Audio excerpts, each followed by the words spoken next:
Yes, good evening, everyone. Yeah, so we are on to the fifth part of the Startup Jargon Buster webinar series. And like I told, we are addressing a very complex topic, due diligence. We just had a very basic intro in the last episode. So we'll be having a series of episodes for DD because DD and how to handle DD cannot be completed in maybe 2 or 3 sessions. So yeah, so to start off with, this time we are actually kind of going more. Before going more deep into how to address a DD, we'll just learn some basic things on what all are the prerequisite for a DD and those sort of things. So in this session particularly, I am going to speak about data room. So I'm not sure how many people know what a data room is, but we'll discuss more in more detail about what a data room is, how to maintain a data room, what all documents are needed in data room. So I'm not sure how many of you guys have gone through a fundraising exercise. So if you have gone through a fundraising exercise, definitely the team whom is doing the DD for your company might have asked you for a data room, or they might have asked you to share the data room so that they can fetch all the data of the company. Okay. Yeah. Okay, fine. So we'll just discuss what a data room is. So first of all, understanding a data room and what a virtual data room or a deal room is. So we'll be actually calling the data room as a virtual data room, or it can be a deal room because it is related with the deal, that if deal is a fundraising deal. Okay. So why virtual data room is because currently, since all the documents are available online, we usually create a virtual data room rather than a physical data room. So if you look the old companies, like wherein data was held in the physical format, like we had the registers, we had the balance sheet as the signed copy, wherein the soft copy system was not there. Companies used to have a kind of specific storage area wherein they keep all the files and records. And in that, there will be segregation between what all items are to be kept. Like for in this rack, this item would be kept. In that rack, financial statements would be kept. In this rack, the master documents would be kept. There will be many things like that. Okay. So this used to be in a physical format a lot while ago, but currently people are preferring the online model. The virtual data room model. Okay. So I'll just tell you what a definition of data room is. It's a space used for storing information such as contracts or corporate documents, typically with the intent to share that information in a secure and or confidential fashion with others, such as with a potential acquirer. Okay, so this is the first 4 points are the definition. I just broke it down into 4 points. So firstly, it is a space used for storing information. I think nobody has any doubt regarding that. What all documents? Contracts or corporate documents. Okay, contracts or corporate documents. These are the documents what we would be keeping there. There could be contracts between the companies, between the people, and there can be corporate documents like the certificate of incorporation, the GST registration certificate, and many things. Okay, with the intent to share that information in a secure or confidential fashion. So whenever somebody asks for this data, we should be able to share that in a secure and confidential manner. So that intention is also there with others. So with others, potentially is a buyer or an investor. Okay, so I hope the definition is clear. It's a space used for storing information, such as contracts or corporate documents, typically with the intent to share that information in a secure and or confidential fashion with others, such as with a potential acquirer. A data room can be physical or virtual. So I told this. So even now, there is nothing wrong in keeping a data room in a physical format. But the thing is that currently, in most of the DD cases, even for the DDs, what we do also, the target client or maybe the startup in which the fund is coming in may be located in another part of the country. So we sit in Kochi and do the DD for company from Gurugram and all. And we sit in Bangalore and do the DD for company based out of Mumbai. So we never go there. So uh, currently, I don't see a lot of people going for the physical mode, but there are people who still kind of take the printouts of everything and keep it in a proper physical format also. And virtual is nothing but kind of having it in a virtual model. It can be a folder, it can be a Google Drive, it can be a Amazon Cloud something, or a Microsoft SharePoint or something. Okay. Then data rooms are often used to facilitate the completion of legal or financial due diligence during a transaction, but might be used for other purposes also. So it is mostly used for the DD purpose, but it can be used for other purpose also. For example, if you are applying for a bank loan, at that point of time, the bank people may ask you for some documents. So you can actually easily pick it from the data room and then give it to the bank people. Or if you're going for some registration or approval, you may be going for a trademark application, or you may be going for a IP or a patent application, or whatever it be, or maybe a local body license, and they ask you a list of documents to be submitted. So if you have a proper data room, you can actually pick these items from there and then give it to them easily. So it needn't be for the DD itself. It can be for other purpose also, but mostly it is used for DD purpose. Okay. So I think the concept of data room is clear for everyone. If it is clear, if you can type out clear. Or if I need to explain it once more, you can. Okay, so I'll just move to the next slide.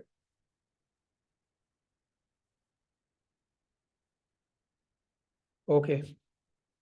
So why is data room important for a startup is the kind of main question. So there are mainly three reasons. Three things what I generally noted. There can be more reasons. One is kind of it makes the due diligence easier. So like I've told in my previous episode, this DD is going to be a very, very kind of tough task if your documents are not organized. So whenever we do DD, we just send out a checklist to the startup in which my VC is investing, and we ask them to kind of give the documents. But in most of the cases, they may not be having a data room, or they may not have the files organized. So what happens is that when they collate and get all the information, it takes another 3-5 working days. And when we start when we start working on the DD paper, we see that a lot of other documents are also missing. Then we again ask, again they take another 3-5 days. So eventually for a DD process, which may take kind of 10 pakka working days or 15 pakka working days, the overall process may extend up to 2 months. That is what usually happens in a startup deal. So this 2 months is kind of 2 months the founder will be behind this. So your core operations would be stuck. Your team members would be behind this. So again, the team member may not be doing what they are supposed to do, because this becomes a topmost priority for every startup when they are raising the fund, which is kind of understandable. So in order to avoid this delay, avoid these issues and all, it's always better to have a data room ready, because it actually makes the DD very easier. So by organizing all your company's documents in one place, investors can quickly find and review the information they need, making the evaluation process faster and more efficient. Okay. Second one is it shows professionalism. So see, suppose kind of whenever we are going to do a DD and somebody gives us the data room upfront, it's kind of we tend to have this belief that okay, these guys are very professional.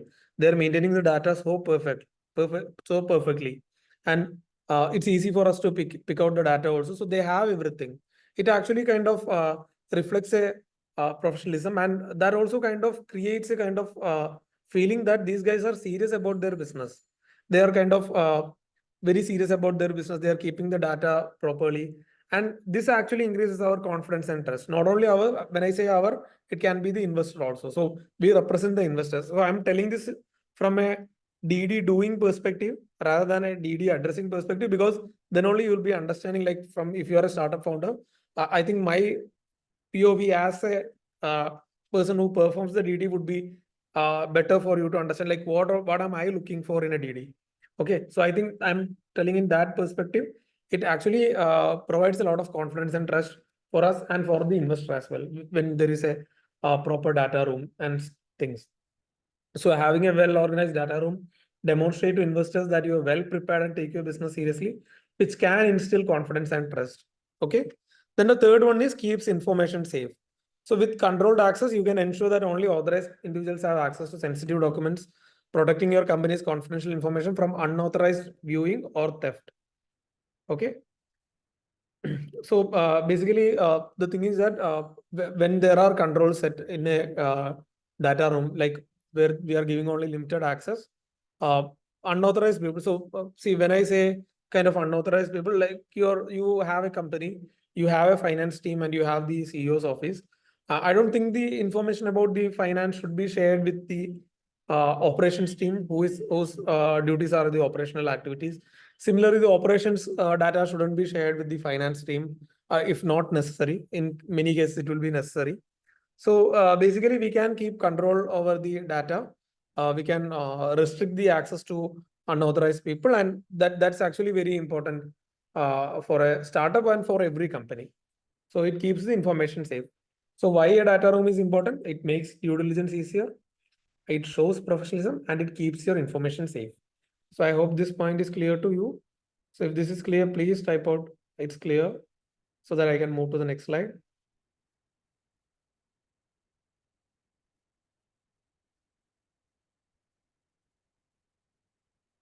Okay. I would encourage like everyone to kind of type out if you're listening to the this one, so that actually I will also have the feeling that you are also listening, you are also understanding, and it will be more confidence for me also to kind of move to the next slide. Okay, thank you. So can you give me an example of definitely we'll be going to that, Shijin. Okay, yeah. So how to create and maintain a data room? Okay, so this is another kind of thing.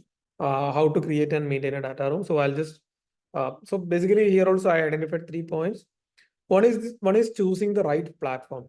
Like we should actually select a right platform wherein we can have the control level, we can have the kind of security access and everything for a data room. So for a startup founder who is kind of doing an initial fundraising, or when you have kind of resource constraints or anything, like you can definitely see most of the data room what we address or we keep is kept in Google Drive or maybe in Microsoft SharePoint. So this is one option. So definitely you needn't actually choose Google Drive or Microsoft SharePoint if you have a better option or something. Okay, so it all depends on like kind of the platform should be secure. It should be easily accessible for other people also. Like if you're sharing with somebody, uh, definitely there will be a security level. But once you have shared, like they should also be able to access the data. So keeping that in mind, like kind of uh, for a beginner kind of thing, Google Drive is a very good option because we personally use Google Suite for our office. So we kind of we get access mostly in the Google Drive, and they give us the access link. So you can actually share option is there in the Google Drive. You can choose with whom you can share. So other people without that mail ID, they cannot access the data. So it is secure in a way, and like kind of it gives all access and everything. And also maybe for a DD doing person, you can just give the viewer access instead of the editor access, because we just need to view the documents. Okay, so you can keep the viewer access over there. So there are many options. So choosing the right platform is the first thing. So if you have a Google Workspace or something, Google Drive is a good option. Or if you're using Microsoft, then you can use Microsoft SharePoint as an option.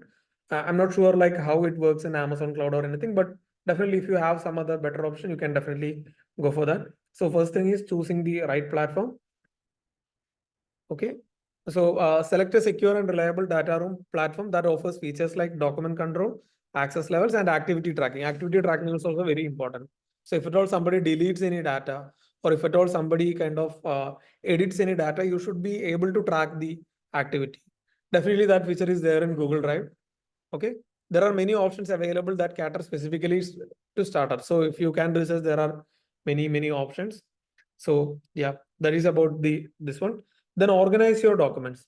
Create a clear and logical structure with folders and subfolders for different categories, such as financial information, legal documents, product information, company structure. So you should be actually properly organizing. So it's not like kind of you have a folder called data room and you dump all the data there. You should be actually folderizing it in a very neat and proper manner. So once a person who is not from your company enters, or you're giving the data room access to the person who is performing the DD. Suppose you give me the access, I should be able to understand from outside, like kind of, okay, this folder is going to have this much of details, or the next folder is going to have these details. So if I want the GST registration certificate, I should go to this folder. If I want to have the certificate of incorporation, I should go to this folder. If I want to access the financial statement, I should go to this folder. So it should be kind of self-explanatory and very neatly arranged so that it doesn't cause a lot of confusion. So create a clear and logical structure with folders and subfolders. So inside the folders also you can have folder. For example, you have a folder called GST returns, or maybe you can have compliance as a folder. In that you can have GST. Then in GST you can have financial year 23-24, financial year 24-25. Inside financial 24-25 you can have April 2024, May 2024. And inside that you can have a folder called GSTR 3B, GSTR 1. So like this you can do. Okay, so folderizing is very important so that it makes easy for you and also the person who is accessing the data room to kind of prepare the data easily. Okay, then prepare your documents.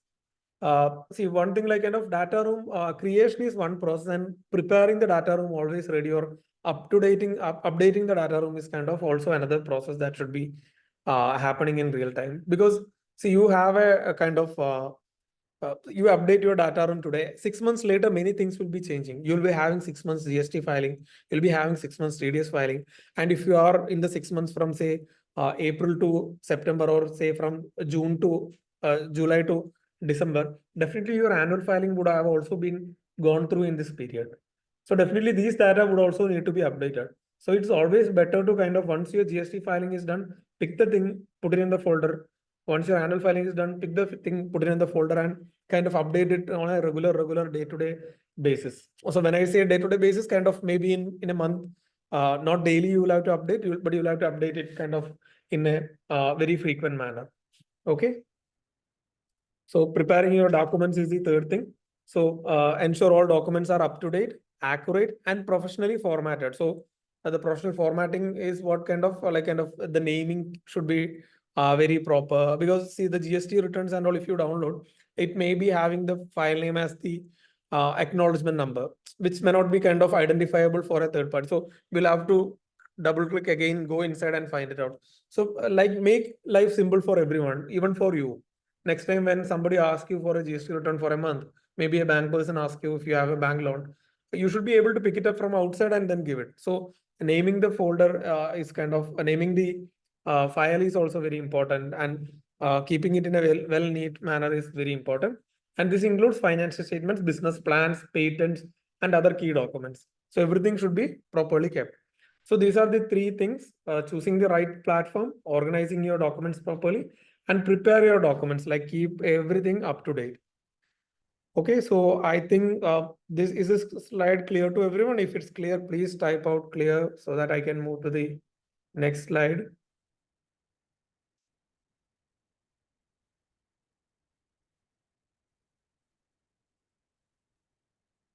Yeah, okay. So I'll just move to the next slide.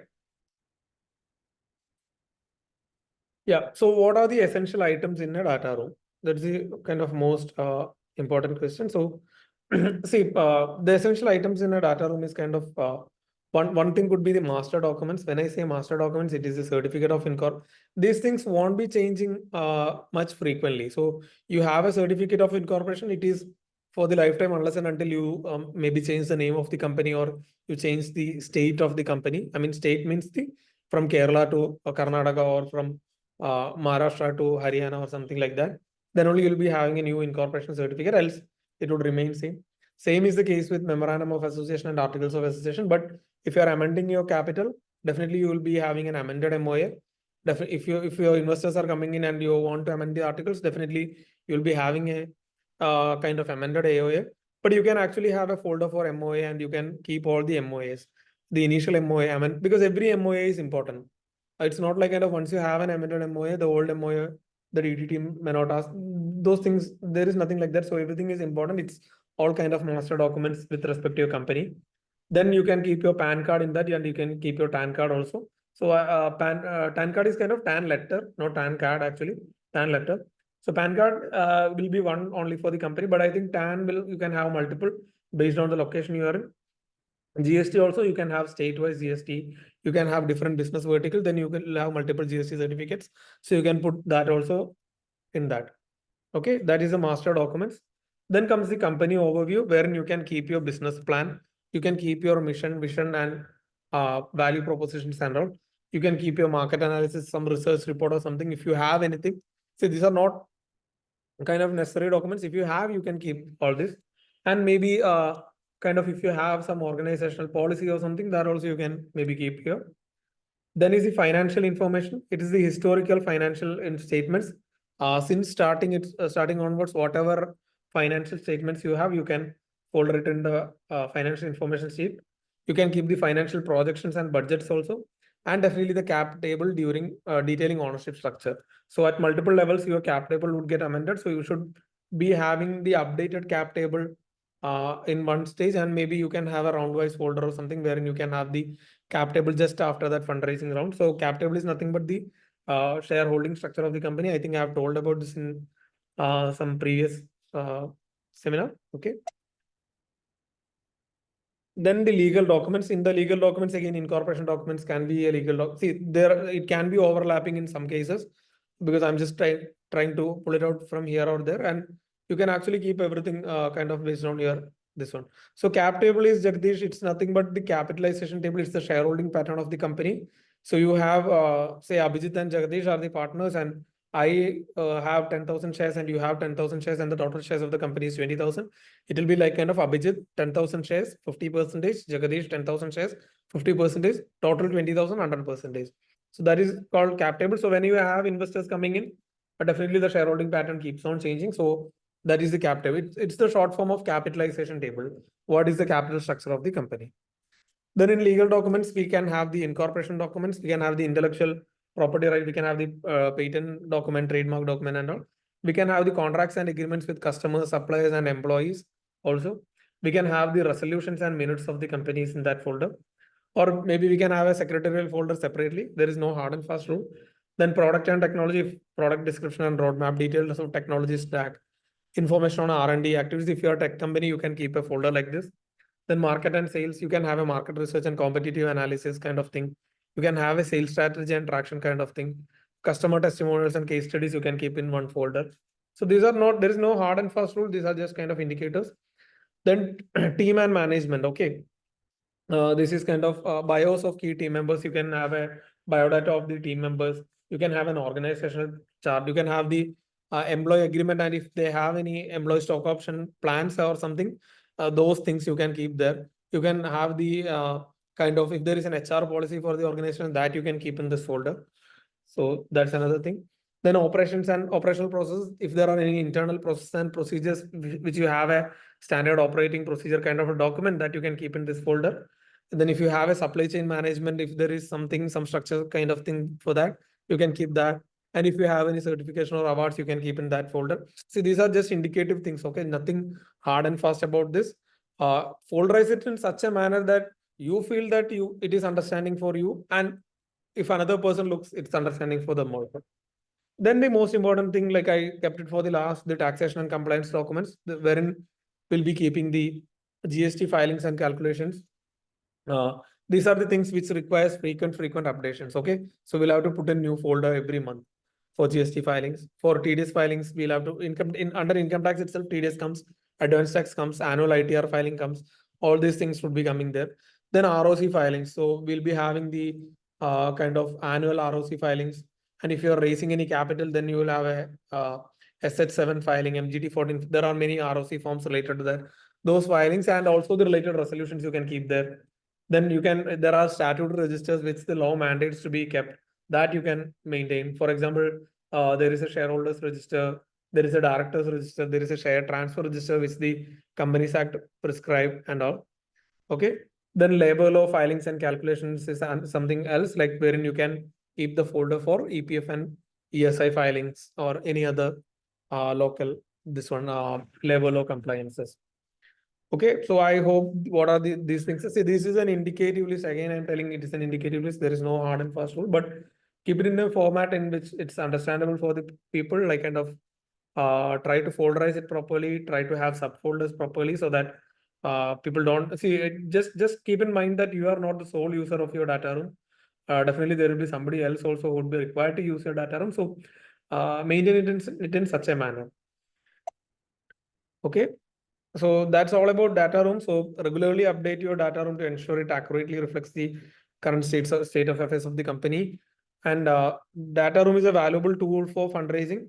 Uh, it not only facilitates due diligence, but also shows investors that your startup is credible, transparent, and prepared for investment.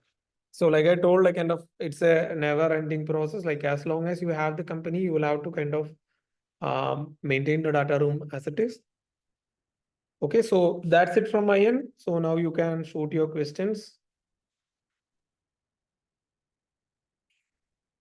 So if anybody have any question, you can kind of raise your hand or put it in the comment box and we'll unmute you. How to find in DD when company has done manipulation numbers, some may not find in that we have already seen in news. Slides I'll share, Sriram.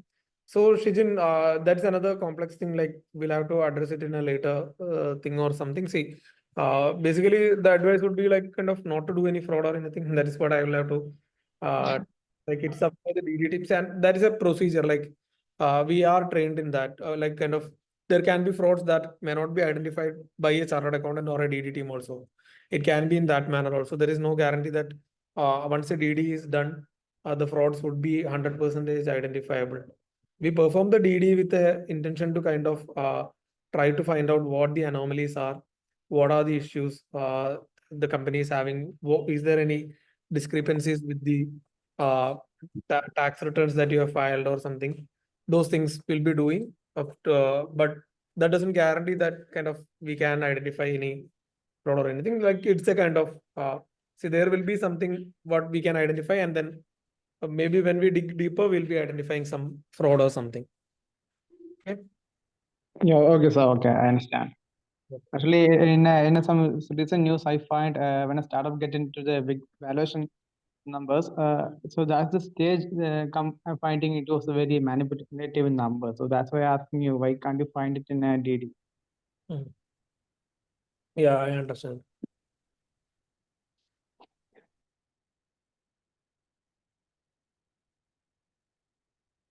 Yeah, what Param told is very right. Like kind of higher receivable, inconsistent cash flow. Like see, when we have kind of very high receivable, automatically there could be some fake invoice or something. There could be. It's not necessary that there should be. Okay. Yeah. Does anybody else have any other question? Yeah, Jagdish, you can go ahead. Like you, I think you can unmute yourself, or you'll be unmuted now.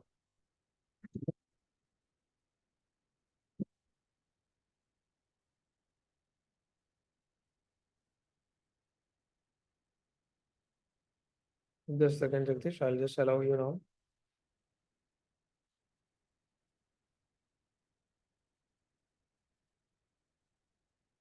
Yeah. Hello, can you hear me? Yeah. Yes. Tell me. Thank you, first of all, Abhijit, for giving such a wonderful lecture. I have just a question that when the startup looking for funding, so due diligence coming first or valuation is coming first? Due diligence after valuation or valuation is after due diligence? See, for an early stage fundraising, we don't ask for the valuation report or anything, because mostly it comes as a part of the compliance kind of thing, and like kind of the valuation is going to be it's based on the discounted cash flow method or something, or maybe based on the projections. Definitely, we'll be reviewing the projections of the company. So we'll be ensuring that the projections are kind of within the kind of it is kind of a realistic one. If they are kind of exorbitant projection or something, then definitely that we will be finding out. But if you ask me, kind of there are companies who do valuation before this one, but for an early stage deal, I don't think valuation is a prerequisite for DD, because that comes at a later point. Okay. Yeah. So if when the startup going for first round, second round, third round, Series A, Series B, at that time, did he ask for valuation report? See, it depends. It depends. Like it depends kind of the investors whom you are addressing with. There can be the valuation report can be it all depends on the deal. Like I cannot tell like kind of it is a mandatory thing or anything. Okay. And So it you know depends. that kind of valuation is based on the DCF. So we cannot we can check, how can we check the authenticity of a projection, like kind of Yes. so that is actually a questionable thing. Okay. Yeah. Okay. And one more question is there. Whenever as a CA we are issuing the due diligence report, so our due diligence report should be based on some assumptions, like we do the evaluations, we do the some assumptions like and all, or we are have to lay down some disclaimer part, just like in audit report. It's like an audit report. There would be disclaimer, like kind of we will be following some standard procedures, like what should be verified, what all areas should be verified. We'll be checking some ratios. We'll be doing some ratio analysis and all. And definitely we cannot kind of 100% guarantee that like an audit there is an inherent limitation. Okay. Okay. Thank you. Does anybody else have any other question, or kind of can we wind up the session?